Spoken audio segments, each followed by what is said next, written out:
Ni mkutano wa wadau wa Kiswahili ulioitishwa na Baraza la Kiswahili la Taifa BAKITA mnamo tarehe 23 mwezi wa 9 mwaka 2021.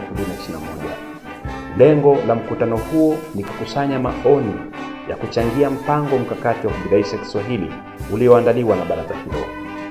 Mkutano huu ulikutanisha wadau mbalimbali kutoka nyanja tofauti za Kiswahili, ikiwemo Baraza la Kiswahili la Taifa Zanzibar BAKIZA, Kamisheni ya Kiswahili ya Afrika Mashariki KAKAMA, Chuo Kikuu cha Dodoma, Chuo Kikuu cha Dar es Salaam, wakilishi kutoka TATAKI, Chuo Kikuu cha Mzumbe, Chuo Kikuu Huria cha Tanzania, Chuo Kikuu cha Kiislamu Morogoro, Wizara ya Mambo ya Nje, Wizara ya Elimu, Ofisi ya Waziri Mkuu, TCRA, vituo vya Kiswahili vya kufundisha wageni, MSTCBC Arusha, Kiswahili na Utamaduni KIU Dar es Salaam, Dar Swahili Language School Dar es Salaam, Swahili Hub Mwananchi kutoka Dar es Salaam, vyombo vya habari ITV na Radio 1, TBC Taifa, Habari Maelezo, Mwananchi, EFM na TBG, vyama vya Kiswahili CHAKAMA.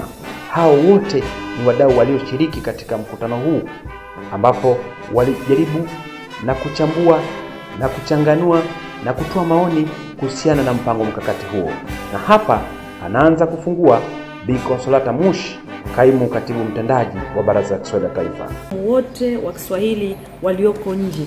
Kwa hiyo Mtanzania yeyote ambaye anafanya kazi au amejiajiri kupitia Kiswahili nje, ama ni mwalimu, ni mwandishi wa habari, mkalimani, mfasiri, mhariri, mwandishi na kadhalika, tumekusanya takwimu zao kupitia ubalozi. Balozi nyingi zimeshawasilisha, balozi chache bado. Kwa hiyo takwimu tunazikusanya, na kama kuna mtu pia unamjua labda hajaleta, lakini balozi zinaleta. Kwa hiyo tunafanya. Lakini tukisaidiwa pia na wadau wengine si shida, tutakamilisha kwa ufanisi zaidi. Kwa moja ya lugha ya kazi katika SADC, mkutano wa wakuu wa nchi ambao ulifanyika Agosti 2021 ulifanyika Lilongwe, wameidhinisha bajeti ya dola 73 kwa ajili ya kufanya tafsiri. Hatufikiri kwamba hiyo kazi inaweza ikatupokonyoka ikaenda Zambia ama ikaenda Kongo, manake na wenyewe wanazungumza Kiswahili. Kwa hiyo nafikiri tunavyoendelea kukaa, BAKITA wameshirikisha. Juzi tulikuwa na kikao Dodoma, BAKITA walikuwa wameshiriki, BAKIZA wamekuepo, wizara mbalimbali, taasisi, ili tutengeneze mkakati ni namna gani hiyo kazi itakuwa, kwa sababu jinsi utakavyoanza kuifanya vizuri hii ya awali ndivyo zile nyingine zote zitaendelea, kwa sababu kuna uwezekano kama wakifloat wakaitangaza na tenda za kimataifa, huwezi sijajua utaratibu wake, lakini akitokea Mkenya ama Mchina kwetu tunafikiri itakuwa nzuri zaidi. Tumeshaanza kuandika na kwenye ile kamati tuliyokutana leo. Sawa. Asante sana.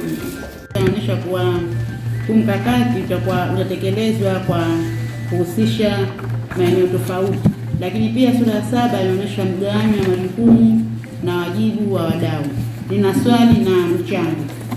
Swali ni kuwa, je, hizi wizara ambazo zimewekwa hapa pamoja na taasisi zitakuwa vipi karibu na BAKITA kuweza kujulishwa na kusikilizwa kutekeleza mkakati?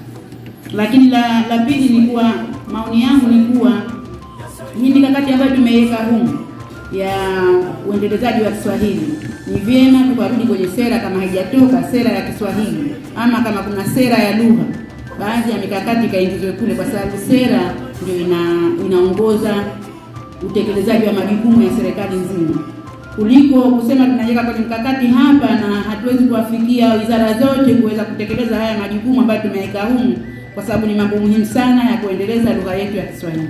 Kwa hiyo ili kuweza kuwafikia wengi, pia tuhakikishe kule kwenye sera ya lugha vitu hivi vilivyoweka humu kule vimesisitizwa na vimewekwa kwa umuhimu wake. Kuhamasisha kuwa na vyuo vikuu sasa nifanye ushirikiano na vyuo vikuu vya nje katika ufundishaji wa lugha ya Kiswahili. Kwa baraza nione namna gani katika mkakati yake ya kushirikiana na kuhamasisha vyuo vikuu, nitafute vyuo vishuhudio wa BIA ambao vitaingia nao mikataba ya maridhiano, ili na wenyewe pia hiyo ni pamoja na katika harakati za kufundisha Kiswahili, kwa sababu hii mikataba ni utaratibu wa serikali unaweza kuchukua muda mrefu zaidi kuliko ule wa vyuo vikuu. Na la pili, limezungumzwa swala la Kiswahili, utalii na ukuzaji wa Kiswahili. Naomba mkapitie vizuri hii para ya 2.9 inayozungumza kwamba wale wanaoongoza watalii wanajua zaidi Kiswahili na hawajui Kiingereza. Lakini wakati wetu haulengi kufundisha Kiingereza. Yaani sentensi imeanzia hapa, lakini mwishoni kule haisemi watafundisha Kiingereza. Wala tuseme tu kwamba kama kutakuwa na wale jamaa hawajui Kiswahili, na kuonyesha umuhimu wa watalii kujifunza Kiswahili. Badala ya kusema wale waongoza watalii hawajui Kiingereza alafu kaishia pale. Mtu anataraji kule mbele aone kwamba sasa kumbe sisi tutaanza kufundisha Kiingereza. Na nyingine hili ambalo limezungumzwa na limejadiliwa na wanafunzi katika vyuo vikuu na nafikiri kuwashauri wanafunzi wasome masomo mengine. Na hili pia nafikiri pia wanafunzi wanapaswa kufahamu. Wakati wanafunzi wanafanya clearance, nilikuwa tu nataka kuweka hoja ya kwamba ili mtu aitwe mtaalamu anatakiwa awe na uzoefu wa muda fulani. Ni vigumu ukatoka chuoni kama umemaliza tu na kuitwa mtaalamu. Sijui tukubaliane, kwa sababu taaluma za wenzetu kama wahasibu, unakuwa umetoka chuoni unaanza kazi, lakini unaenda kwenye mafunzo kila mwaka mpaka uje kupata hadhi ya kuitwa mtaalamu. Naweka tu kama angalizo. Asante. Mimi kama mkakati umetekelezeka na maeneo watakayo yatathmini ni yale, lakini nadhani itapendeza kama itaongezwa kidogo, kuwe na aina ya tathmini itakayofanyika, muda gani tathmini itafanyika, lakini vifaa gani vya tathmini vitatumika, na mwisho tathmini hii itafanywa na nani. Nadhani ukiongezea hivyo vipengele itakuwa hiyo tathmini. Haya mambo yote ambayo yamezungumzwa humu ndani kutoka kwa nchi yetu wenyewe ya Tanzania, inaonekana muungano wake kwa nchi peke yake kwanza haujawa sawa. Ukija tena na nchi za nje tena zaidi, unakuta kwamba unaumiza kichwa zaidi. Nilitamani kwamba kitu kimoja, kama pangekuwa na hata zile hatua za mwanzo za utekelezaji zionekane, kwamba labda kwa kipindi kifupi ambacho tutakuwa nacho katika utekelezaji tunategemea kufanya hiki na hiki na hiki. Tuzite screening phase 1, phase 2, phase 3, twende mbele namna hii. Katika utekelezaji mkakati mingi inaonekana kwamba imewekwa, tutafanya hivi, kutakuwa na hiki, kutakuwa na hiki, kutakuwa na hiki, lakini utakuja kukuta kwamba panakuwa na uzito sana.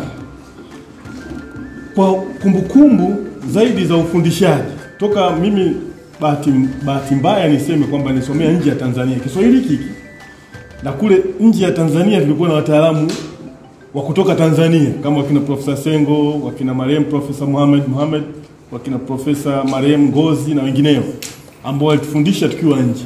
Tulisoma Kiswahili kwa Kiingereza. Hata uwasilishaji nakumbuka MA sisi tunafanya hivyo, tunawasilisha kwa Kiingereza kwenye jopo la watu namna ile. Tunaongea, tunawasilisha kwa Kiingereza. Na wataalamu wa lugha nyingine nao walikuwa wanahusika.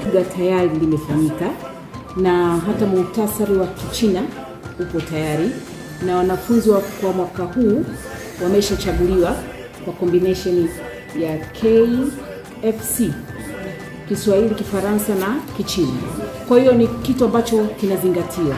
Na hata hivyo nitoa wito kwa our lecturers wahadhiri kwa kozi zile ambazo nasema kwamba hiyo ya language, kigezo kikubwa kiwe pia ile combination sawa aliyoichukua kule mtoto kwenye A level. Yaani mchukue kama anachukua Kifaransa, Kichina, basi kule asome Kichina na Kifaransa.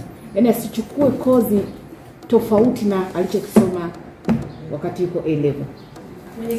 Observation, kitu ambacho nimekiona hapa cha kwanza ni jina ile la mkakati hili, na jaribu kufikiria, naona kama mtu anaanza kuona ugumu hata kabla hajasoma mmoja. Nilikuwa najaribu kuangalia unaposema kuzalisha, inanichanganya kidogo na mikakati iliyomo ndani. mikakati ya huko ndani naona kama inashughulika na maendeleo ya Kiswahili. Kama inashughulika na maendeleo ya Kiswahili, naona kama kubindaisha ni sehemu ya maendeleo ya Kiswahili. Sasa siwezi kujua kwa sababu sio mtaalamu sana wa Kiswahili, lakini nilikuwa na shauri kwamba jina la mkakati lazima liwe linaeleweka kwa urahisi kwa mtumiaji, kwa mtu yoyote atakayeshika hicho kitabu.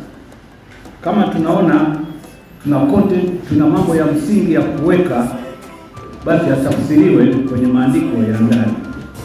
Lakini la pili, hilo tu ni la jumla, kwamba unajua sisi wa Tanzania kwa ujumla Kiswahili tunajua, yaani msuli wetu wa ushindani na nchi zingine, sisi wa kwetu huko juu. Nafikiri tunaelewana wote kwa pamoja. Lakini vile vile tunaona hizo nchi zingine ambazo tunashirikiana nazo kibiashara, kiuchumi, kisiasa na nini, zenyewe zinajifunza Kiswahili kwa nguvu sana. Kwa hiyo kwao wanaongeza kitu kingine kipya. Wakati huo wao wakiongeza kitu kingine kipya, sisi wa Tanzania tutakuwa kwanza ninapenda kuzungumzia kuhusu mambo mawili. Jambo la kwanza ni hili swala la ufundishaji wa Kiswahili na masuala ya ufundishaji wa lugha zingine.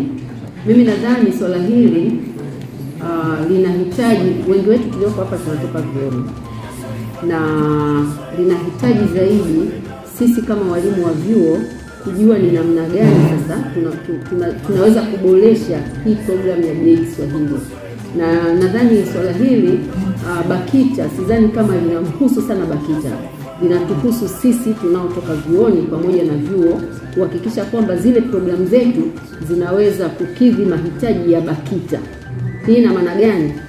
Tunapozungumzia kozi ya BA Kiswahili, sisi vyuoni ndio tunatakiwa tujue kwamba mtaala wetu unasema nini. Tunatakiwa tufundishe vitu gani ili kuweza kuwaweka wale wanafunzi waingie katika soko la ushindani. Kwa hiyo kwa swala hilo la ufundishaji na hizo kozi za BA Kiswahili, nadhani sisi walimu ambao tunatoka vyuoni, kwa sababu tuko hapa, tunaweza tukaliangalia upya ili kuwasaidia wanafunzi wetu waweze kuingia katika soko la ushindani na waweze kuzikamata hizo fursa, na BAKITA iweze kuwatumia, kwa sababu wakiwa ni wataalamu. Kwa mfano tumekuwa na kozi ya BA Kiswahili, tunafundisha ukalimani. Katika ukalimani lazima mwanafunzi awe na sifa ya kujifunza ukalimani.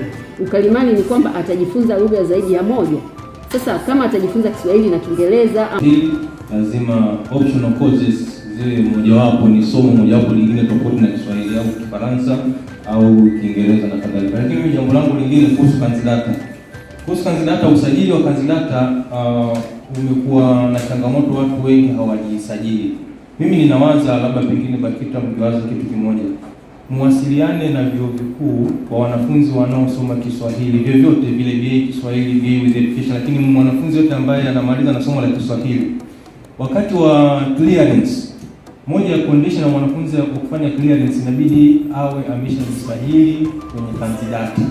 Kwa maana kwenye ile fomu ya clearance vyuo vikuu viongeze category ya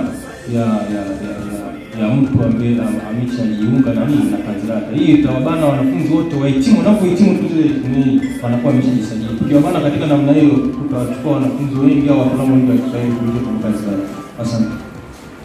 Wataalamu wa baadaye, kama tuna hawa vijana ambao wanasoma BA Kiswahili, lakini Dr. Lupogo kule aligusia hawa wanaosoma BA Education, lakini moja miongoni mwa masomo yao kufundishia ni Kiswahili.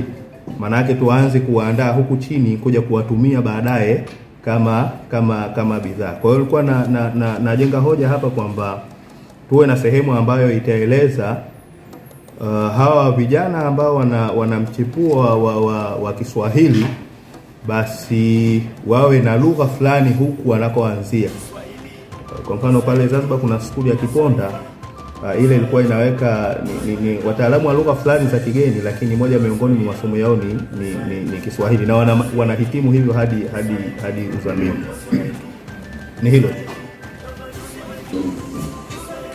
Kulikuwa watu wengi ambao tulielewa, lakini tunaweza kutisa watu walikimbia. Kwa hiyo wakati tunaanza kuanzisha, angalieni pia watu wanaokimbia tulibaki watu 9 ndio tumemaliza. Kati ya wale wote ambao wanakuwa wamesajiliwa. Kwa hiyo toa. Yaani kwamba iwe ni lazima au ni sheria kwa chuo ambacho kitajihusisha na taaluma hii, kwa sababu ukisema kuhimiza kwamba muhimize yule hawahi kufika, sawa, nitamuhimiza. Unaweza ukanihimiza nikanunua nusu, ukanihimiza tena nikanunua robo, lakini je, wale wataalamu wanapata vile vitu? Mimi nahisi huu msamiati huu kuhimiza huu kidogo kama vile, kwa mimi nahisi tungeutoa labda tuweke kama sheria huyo ni lazima. Yaani vyuo viwe na vifaa husika, hapo ndo waendelee na taaluma. Kwa sababu unakuta mtu anasoma miaka yote 3, lakini hawezi sasa hivi kumwambia achukue kifaa aanze kutafsiri, kufanya ukalimani. Hawezi. Hajawahi hata kukiona. Kwa hiyo mimi nilikuwa na shauri hivyo, tutoe huu msamiati tuweke kama ni sheria au ni lazima. Na lazima mamlaka husika yahakikishe kwenye iko chuo hivyo vifaa vipo, basi ukalimani uendelee. Bila hivyo basi taaluma isiyo inapatikana. Asante. Kuna mjumbe kutoka gazeti la maendeleo kama sijakosea. Habari leo kwa sawa. Lakini hoja yangu ni kwamba BAKITA itambue iongeze wigo kwenye kuwatambua au kutambua vyombo vya habari. Kuna hivi vinaitwa vyombo vya habari vinatoa viko katika vya kimaeneo. Yes, ni vingi sana katika mikoa yote vipo. Nafikiri BAKITA iangalie namna ya kuwatambua wale, pia hata wao kuwapa nafasi kama wadau wa katika utafiti ambao nilishiriki kwenye kusanya taarifa wa Kakama. Pia kulikuwa na hitaji la BAKITA wajitanue, ama ni kwenye kanda ama ni kwenye mikoa. Ni hilo kweli, kwa sababu zamani walikuwa wanaajiriwa kama maafisa utamaduni ni wale waliosomea history, na watu waliosomea lugha walikuwa wanaajiriwa kama walimu. Labda kama sasa hivi fanyika uhamasishaji kwamba Kiswahili nayo ni sehemu, yani lugha ni sehemu ya utamaduni, labda inawezekana watakao kuja sasa hivi watakuwa na huo usuli kwa mambo ya utamaduni, kwa sababu wao wanaojiliwa kwenye halmashauri ni watu wa history na wanachoona kama ni kudili na mambo ya uganga, si ujaji, nini mambo kama hayo. Labda sasa hivi kuwe na kuwekwa labda sio mvumko, sio na umamko ya mambo ya ndani, mambo ya nje. Umeona wizara kama ya kazi na ajira na taasisi zingine. Kwa hiyo unakuta kwamba wizara na taasisi zinahusika moja kwa moja kwenye jukumu zima la kubidaisha Kiswahili na tehama. Sijui kama wazo langu bado liko bichi sana, kwa hiyo kama limeeleweka. La kwanza, la pili, kwenye wizara yenye dhamana ya afya 7.5. Maelezo pale zile nukta 3 ni muhimu, lakini nafikiri tumesahau kitu moja muhimu sana. Sasa sijui ni kwa sababu BAKITA sio jukumu letu, matumizi ya Kiswahili yenyewe katika sekta ya afya. Hapa tumehimiza tu kwa wageni na nini, lakini mpaka leo tukienda hospitali bado matumizi yale, lugha inayotumika rasmi ni lugha ya Kiingereza. Lakini kwenye mkakati hapa haijatajwa. Ukurasa unaofuata, ukurasa wa 20. Wizara yenye dhamana ya viwanda na biashara. Maelezo yale pale chini ni mazuri sana. Lakini kuna kitu kimoja BAKITA na nyewe mmekuwa mkikitaja sana. Sasa sijui hakijatajwa hapa, labda kitakuwa kwenye kanuni vifungashio. Kule Chang'ombe Dodoma ninapoishi kule Uswahilini kabisa kuna wao wanatengeneza karanga. Lakini zile karanga zimeandikwa expire date, sijui nini. Lakini karanga zinauzwa tu hapo nje. Lakini ameandika kwa Kiingereza. Nafikiri BAKITA mnaweza, kwa sababu hii ni attitude tu. Yaani tukipata maelezo ya kutosha na kuhamasisha watu, huu utamaduni utabadilika, kwa sababu ina impact kwenye afya za watu. Kuna watu wanatumia bidhaa lakini wala hawajui athari yake. Kwa nafikiri swala vifungashio hapa linapaswa liwepo. Sasa wewe hivi ingefanya, lakini ni kwa sababu BAKITA inatoka kwenye jamii. Kazi nzuri. Unisigana na ule ubunifu wake na kile kipindi kilivyo. Hata mtu ambaye sio mpenzi wa Kiswahili anaweza tu kusikiliza. Unajua kuna vile vipindi vyetu vya Kiswahili kabisa, kwa hiyo sina interest. Lakini chaoni nama kilivyokaa ni kwa namna yake fulani hivi. Kwa hiyo watu wengi wamekuwa na maoni mazuri kuhusiana na nao BAKITA na kufanya kazi. Kwa maana hongera, kazi nzuri. Baada ya wadau kutoa maoni yao kuhusu mpango mkakati huo, hatua iliyofuata ni kuyaingiza maoni na marekebisho ya baadhi ya vipengele ambavyo wadau waliomba viboreshwe. Hakika BAKITA linawashukuru sana wadau wote kwa ushirikiano walioonyesha na mchango uliotukuka kwa maendeleo endelevu ya Kiswahili. Mimi Arnold Msofe, chunguzi lugha kutoka Baraza la Kiswahili la Taifa, BAKITA.